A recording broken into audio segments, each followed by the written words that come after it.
My name is Jake Frawa. I'm filling in for Andrew today. I am from the Pueblo of Jemez, a federally recognized tribe, and right now we are standing in Arizona. So Biden decided to come to the Gila River Indian community to apologize for the boarding school policies that the U.S. government implemented. I'm heading to do something that should have been done a long time ago. Tens of thousands of Native children were traumatized, abused, reprimanded, and even murdered to implement and assert assimilation. More than 900 children died while in custody at these boarding schools. It lasted for about 150 years, yet the after effects of that are still here. But the federal government has never formally apologized until today.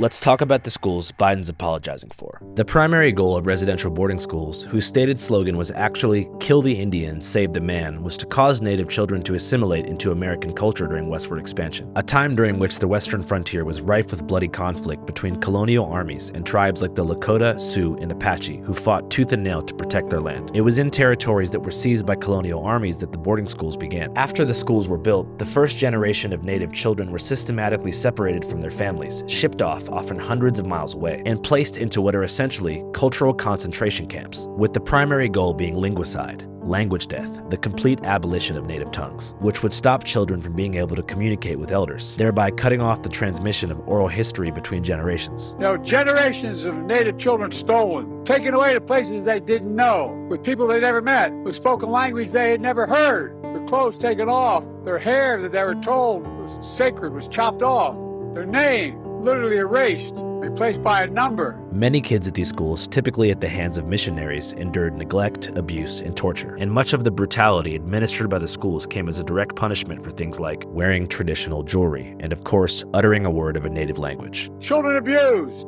emotionally, physically, and sexually abused, forced into hard labor. Some put up for adoption without the consent of their birth parents. Some left for dead in unmarked graves. And for those who did return home, they were wounded in body and in spirit. The first school opened in 1879 in Pennsylvania, and by 1925, 83% of all school-age Native children were attending boarding schools, bringing the total number of enrollment to above 55,000 students, which gradually increased until 1978. We have called these hearings today to begin to define the specific problems that American Indian families face in raising their children. Following decades of activism by groups like the American Indian Movement and so forth, Congress passed the Indian Child Welfare Act, which gave Native American parents the right to refuse having their children enrolled in boarding schools. And almost as soon as this option was given, the vast majority of schools shut down due to lack of enrollment and were soon taken over by the Bureau of Indian Affairs. That being said, survivors of these schools are still among us, mostly now in their mid-70s.